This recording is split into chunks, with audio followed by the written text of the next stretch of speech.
bagong pintura ang tricycle. So, dapit hapon ngayon, good day sa lahat ng nanonood at ating bisitahin at papakilala natin muli ang ating tricycle na pupuntahan natin pansamantala ngayon dahil i-check natin kasi daw patapos na. Pero dito sa video natin na ipapakita ay i-flex muna natin at isalaysay kung ang konting proseso at ipapakita ang konting update. Ito nga ay previous na video ito mga few days ago kung anong mga klaseng mga pintura ang gagamitin katulad ng anzal, yung domino at iba pa. So ipapakita ko kung anong mga klase na pang budget friendly at saka pwede din sa medyo mamahalin na may konting budget higher i-extend or i-higher i-raise natin ang budget. So sa pagkangayon, so nakita nyo kanina sa can na ginamit ay ang Domino.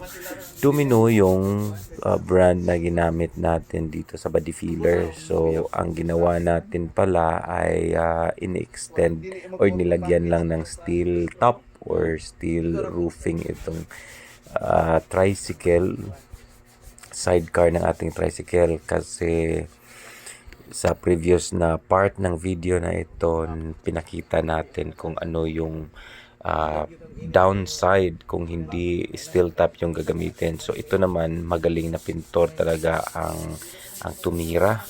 So napakalaking trabaho ng pagliliha, mga ilan ding mga layer after layer ng proseso after ng pintura, pagkatapos lalagyan naman ng epoxy primer. Epoxy primer yung pinakauna, pagkatapos ang body filler, pagkatapos yung pintura na anzal talaga yung ginamit natin dahil dito sa mga ginagawa na ibang mga tricycle ay anzal at medyo may kamahalan yung anzal kasi napaka-durable naman at napakaganda ng quality. Pero sa mga ibang kasi kabisado na nila yung mga ibang mga pintura ginagamit ay doon ka medyo less ang gasto. So sa itong video nga pala ay 2 parts ito. So antabayan nyo lang kasi pag 2 days later ipakita na naman, binisita na naman ito at totally tapos na at wala nga lang dito ang pintor na nagtrabaho pero sabi niya ay pwede na siyang makuha pero pagdating natin akala natin pwede na siyang dalhin ay hindi pa pala nakakabit yung motorsiklo. Pero ang nakakagalak ng makita natin ang itsura ng ating tricycle or ang sidecar ng tricycle natin ay totally at napakaganda naman talaga ng resulta. Malaking bagay talaga yung mga quality na ginagamit sama na gaya ng sinabi ko kanina na klase ng pintura na ginamit dito ay yung anzal na 888, yung pula at saka yung itim sa mga metal na mga rounded bar ay lang yan, fast drying na enamel or QDE, quick drying enamel, katulad niyan yung mga itim. Ngunit yung pula ay yung maitim nga pala ay ginamitan lang siya ng brush. So ito tiningnan natin sa loob, makikita natin yung pagkatrabaho. Hindi naman siya gaya talaga ng mga kotse pero makita nyo yung pagkatrabaho ay yung finish na in-expect natin dito. So tumagal nga pala yung previous na pintura which is similar din yung brand na anzal pati yung kulay na ginamit ay ganun na ganun din sa previous, kaya hindi na din masyadong malaki yung naidagdag natin kasi hindi naman siya tutuklapin lahat. So meron pa talagang area na okay pa dito sa harap. Yung bubong lang talaga ang pinakamalaki na trabaho, pati yung sahig ay pinalitan na, pero itong buong bubong talaga ay tinanggal, pinalitan kasi trapal lang yung dati.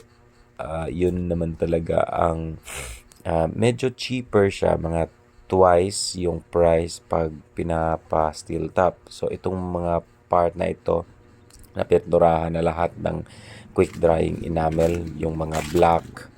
Sa tingnan natin dito naman sa loob, yung pagka-spotting at hindi pa nabalik yung mga cover dyan. So tiningnan lang natin, check natin unti-unti at yung mga corner at saka dito din sa bubong, itong dinagdaanan ng mga kabilya dyan, yung mga bar metal, ay nilalagyan siya dyan sa gitna ng body filler. Ito ang paraan kasi pag hindi yan binlagyan ng body filler, yung area na yan, ang tunog ng tricycle mo ay parang laton or lata na pag umaandar na, kasi yung vibration galing sa makina ng motor ay hindi niya sasaluin yung tono. So magba-vibrate siya. So itong body filler, nakakatulong talaga ito para parang i-diffuse or papatayin niya yung vibration ng yung pagkagalkal ng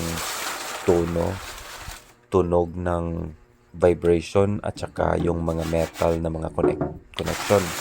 So yun, nakakatulong talaga ang body filler na nilagyan mo siya pang diffuse ng sound. So ito yung final na natin, tinitingnan yung mga detalye. Ito yung spotting. So maganda yung spotting kasi ang benefit niyan ay tipid. Kasi hindi naman siya mapipinturahan lahat-lahat. At kung ano lang yung natira ng mga pintura ay siyang hahaluan at saka parang ilayaw o hindi siya sobrang lapot yung pagkapintura. Mas marami ang extender or yung paint thinner para ibuhos siya sa loob para lang naman siya ma-protect at hindi masyadong magkalawang na madali. Kasi meron naman talagang moisture yung hangin. So, ito, tiningnan natin. Ito yung hood. Hindi pa siya na nakaikabit din. Gusto nating balikan ito para ipakita kung paano nga ba ito ikakabit sa ating tricycle. At itong mga party na ito ay sigurado pagbalik natin in a few days, isang araw lang, pwede naman siyang ikabit kaya hindi naman ito malaking trabaho. So ito nga pinapakita natin yung steel plate na ginamit bago ito pinintura, bago binuo yung tricycle. So medyo makapal pero not as thick katulad ng mga bus na mga sahig. Pero enough na ito para mag-withstand doon sa kakailanganin na performance ng ating lalo na dito sa bubong. No, kasi yun lang naman talaga ang inintay natin para mag-last. Yung trapal nga na luma na sidecar na top natin or ang bubong ay naglast nga siya ng mga almost 10 years yon, kasi 2014 or 15 siguro yon, ay ngayon 2005 to 2025. So roughly 10 years talaga siya, pero nung 2025 na talaga ay parang nag-give up na talaga at naglumusot na, marami na siyang butas. So ngayon ito na yung huling itsura niya. Maganda rin naman. So kulang na lang ito na ikabit yung motorsiklo at i-road test natin. So maganda, buo, pula, anzal yung pintura. Thank you.